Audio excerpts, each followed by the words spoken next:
Mukunda jewellery మొట్టమొదటి factory outlet హనుమకొండలోనే అతిపెద్ద jewellery mart December 14న గొప్ప ప్రారంభం. అనుకోలేదు మళ్ళీ ప్రశాంతంగా నిజంగా చాలా బాగుంది.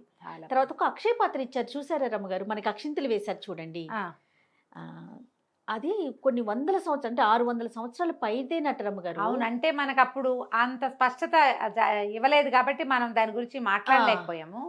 అక్షింతలు వేయడానికి తీసుకొచ్చారు. అవును, నాకు తర్వాత జ్ఞాపకం వచ్చింది. నేను ఫస్ట్ టైం వెళ్ళినప్పుడు, రెండోసారి వెళ్ళినప్పుడు నాకు గుర్తుండి, ఇది అక్షయ పాత్రని మేము మొదట దీన్ని దేవాలయం కోసం నిధులు సేకరించినప్పుడు ఈ అక్షయ పాత్రలోనే బియ్యం అవి కూడా వేస్తారని అలా ఏదో చెప్పారు. వ్యవహారం అంతా గుర్తులేదు నాకు, కానీ నాకు ఆ రోజు చూసిన జ్ఞాపకం కూడా ఉంది.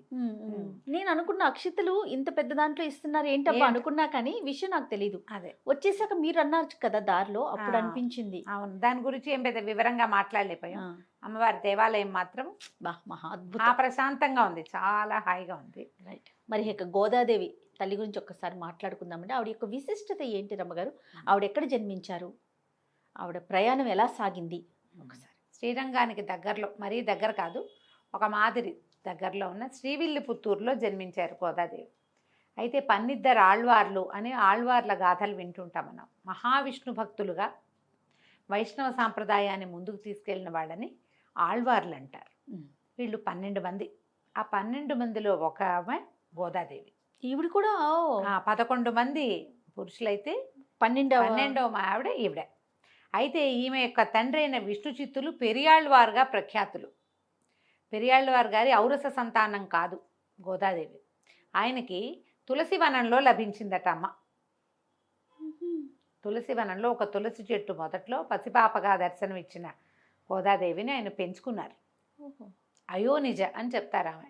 ఆమెకి మనం హారతులు ఇచ్చేటప్పుడు కర్కటే పూర్వఫల్గుణ్యాం తులసీ కారణోద్భవం అని చెప్తారు. తులసిలో కర్కట మాసంలో ఆవిడ, ఈ తమిళ మాసాలు ఉంటాయి కదా, వాళ్ళ తాయి మాసము అలా పేర్లు ఉంటాయి. ఈ కర్కట మాసంలో ఈ పూర్వఫల్గుణి అంటే పుబ్బా నక్షత్రం సమయంలో దొరికింది ఆవిడ.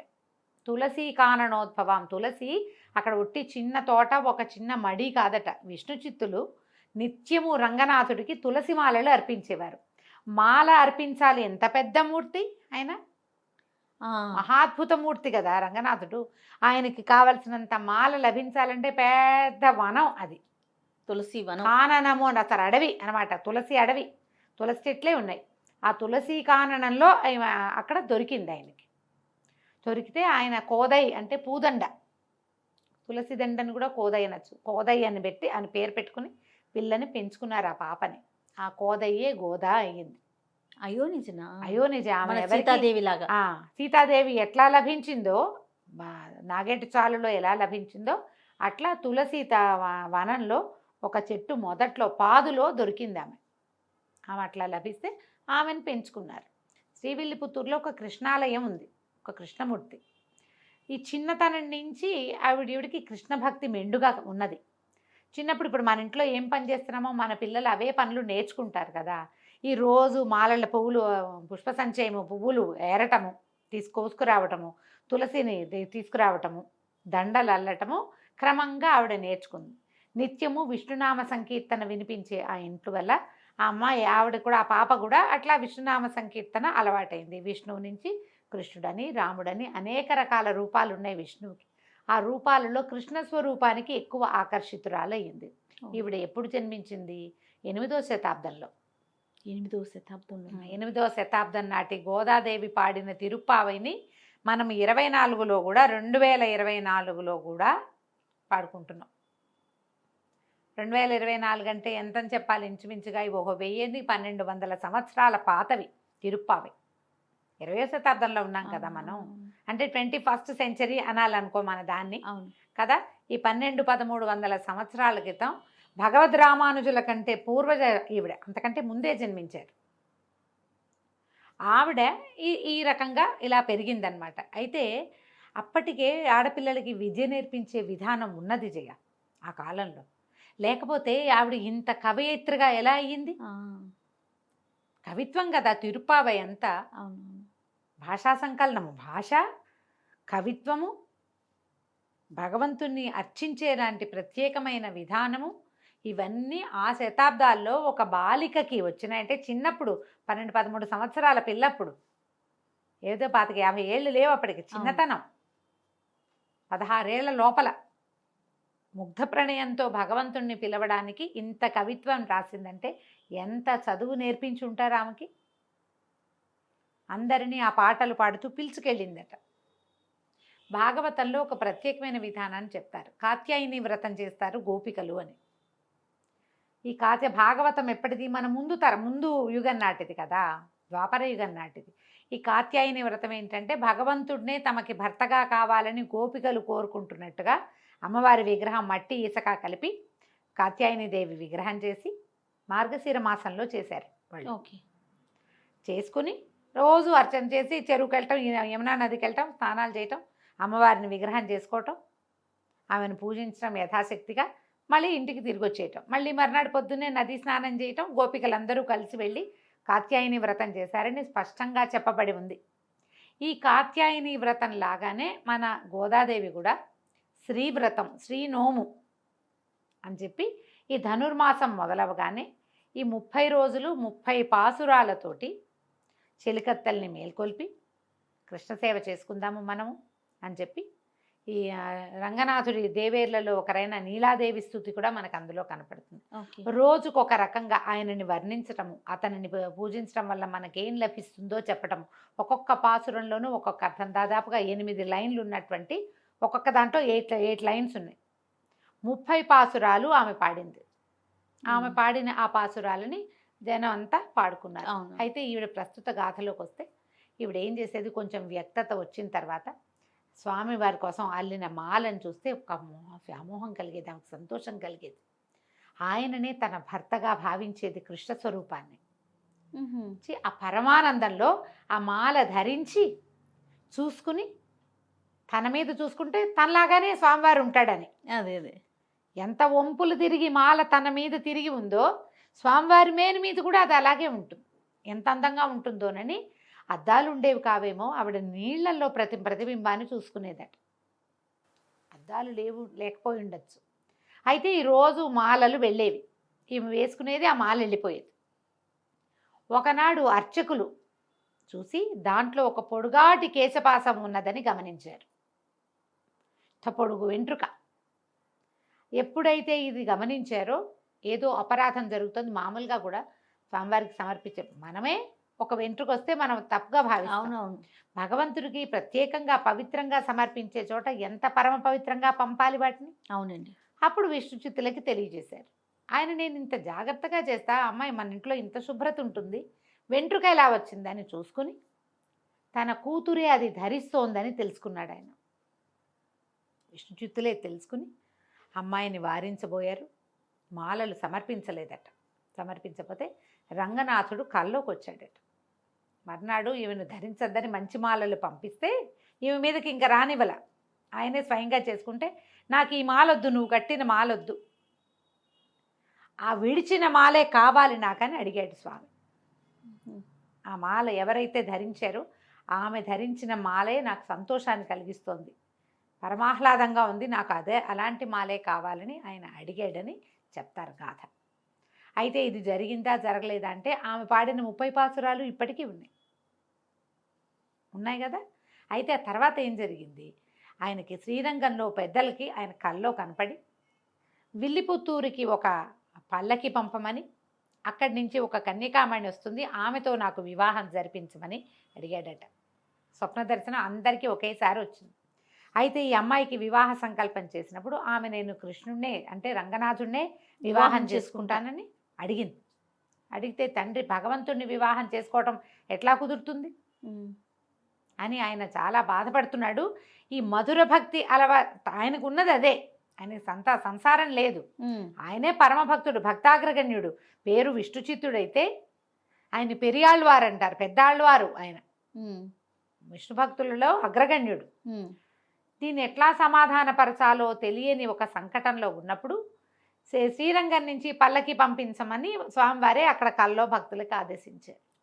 దేవాలయ పెద్దలకు ఆదేశిస్తే అక్కడి నుంచి వచ్చిన పల్లకిలో ఈ అమ్మవారిని కూర్చోబెట్టి,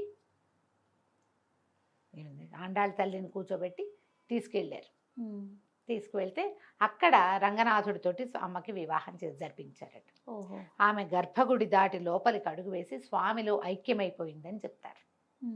ఆ తర్వాత గాథ మనం వినం, తెలీదు. ఆమె గర్భగుడిలోకి వెళ్ళి ప్రవేశించింది, స్వామిలో లీనమైపోవటం అక్కడ ఉన్న ఆ సమయంలో ఉన్న వాళ్ళందరూ దాన్ని చూశారు. అందుకని విష్ణు చిత్తుల్ని రంగనాథుల మామగారుగా చెప్తారు. చాలా ఖచ్చితంగా ఇది జరిగిందనే ఐతిహ్యం, మన కథ అట్లాగే చెప్పుకుంటాం. అయితే ఈవిడ ఏం చేశారు, నాచియార్ తిరుమలని ఇంకొక కావ్యం కూడా రాశారు ఈవిడ. అది పాడుకుంటారు ద్రావిడ గ్రంథాల్లో, ప్రబంధాల్లో అది కూడా ఉంది. ఈ ప్రత్యేకంగా ఈ 30 రోజులు ఇది పాడటమే మనకి విశేషంగా కనపడుతుంది. అందరూ పాడుకోవచ్చు, దీనికి కుల విచక్షణ లేదు. ఓకే, ఎవరైనా నేర్చుకోవచ్చు, ఎవరైనా చదువుకోవచ్చు, పాడుకోవచ్చు.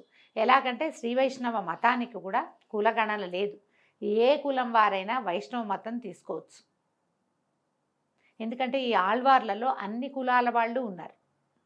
ఒట్టిగా జంధ్యం ధరించిన వాళ్లే కాదు, నిమ్నచ కులాల వాళ్ళు కూడా ఉన్నారు ఆళ్వార్లలో.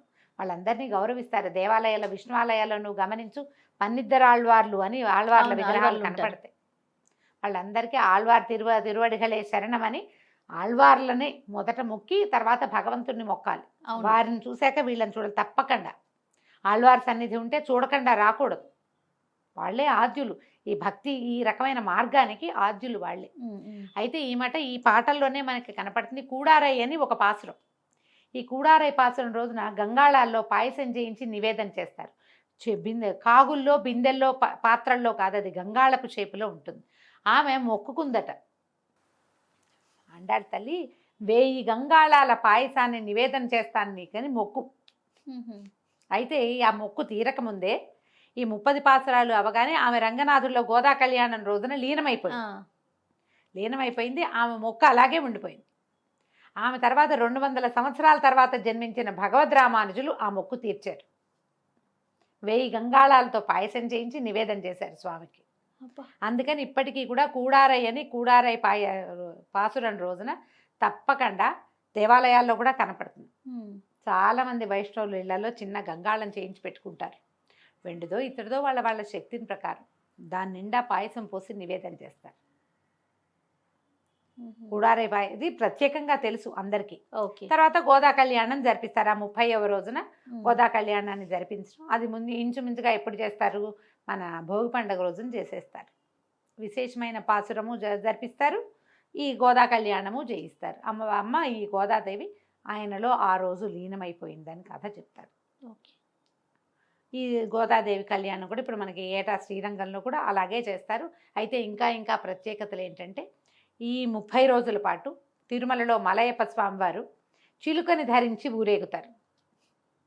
తిరుమాడ వీధుల్లో ఊరేగుతారు. తర్వాత ఈ 30 రోజులు సుప్రభాతానికి బదులుగా తిరుప్పావయ్యే స్వామివారికి వినిపిస్తారు. ఇట్లా ప్రత్యేకంగా జరుగుతుందన్నమాట. అయితే ఈ రంగనాథుల కళ్యాణాలు చాలా విశేషంగా కనబడతాయి. అవకాశం ఉండి మనం వెళ్ళగలిగితే ఎప్పుడో శ్రీరంగం వెళ్ళి తప్పకుండా స్వామివారికి జరిగే సేవాకాలాలని మన శక్తి మేరకి మనకి చేతనైనంత ఎప్పటికీ ప్రాప్తి ఉందో చూపిస్తే బాగుంటుంది. అయితే ఇప్పటికీ కూడా శ్రీవిల్లిపుత్తూరులో ఒక దేవాలయం కట్టారు. అప్పుడున్న కృష్ణ ఆలయం ఉంది కదా, ఆ శ్రీవిల్లిపుత్తూరులో గోదాదేవి, రంగనాథులు, అదే శ్రీకృష్ణుడు, రంగనాథ స్వామి రంగనాయకుడుగా కనపడతాడు. పక్కన మనకి పెరియాళ్వారు ఉన్నట్టుగా సన్నిధి దర్శనమిస్తుంది. మనం అదే సన్నిధిని మనం ఎదులాబాద్లో చూసాం.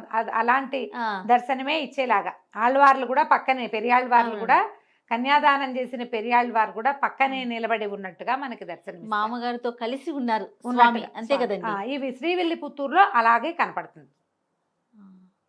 ఈ ఎవరైతే శ్రీరంగం దర్శనం చేయడానికి వెళ్తారో వాళ్ళందరూ తప్పకుండా శ్రీవిల్లిపుత్తూరుని కూడా చూడాలని చెప్తారు. తొలుత ఏ స్వరూపానైతే గోదాదేవి అర్చించి ప్రేమించిందో ఆ కృష్ణ స్వరూపం అక్కడ ఉన్నది. గోదాదేవి ఏదో దీంట్లో కొంచెం ముందు వెనకలు పాట భేదాలు, చిన్న చిన్న వాక్యాలు, తేడాలు ఉంటాయమ్మా. ఎటుపోయి ఎటొచ్చినా గోదాదేవి సారాంశం అయితే ఇదే. విష్ణు చిత్తుల వారి పుత్రిక, ఆమె అయోనిజ, తులసీవనంలో దొరికింది. రైట్. పాసురాలు వాడింది. ఆవిడ చెప్పినటువంటి ద్రవిడ ప్రబంధమైన ఈ దీనిని తిరుప్పావైని ఈ 30 రోజులు శ్రీ వైష్ణవులు అందరూ చెప్పుకుంటారు. అదేది రాని వాళ్ళు చక్కగా తెల్లవారుజామున చేసేటువంటి ప్రసాదం పుచ్చుకుంటారు. ఏంటంటే తిరుప్పావై వేద సమానమైనది. వేద మంత్రాలు ఉచ్చారణ ఎప్పుడు చేయాలి? తెల్లవారుజామున పొద్దున్నే సూర్యోదయానికంటే ముందే మొదలు పెట్టాలి. అందుకని తిరుప్పావైని కూడా ఈ తెల్లవారుజాము కంటే ముందే పొద్దున్నేనే చేయాలంటారు. సాయంకాలంలో తిరుప్పావై అనుసంధానం చెయ్యరు ఎవరు.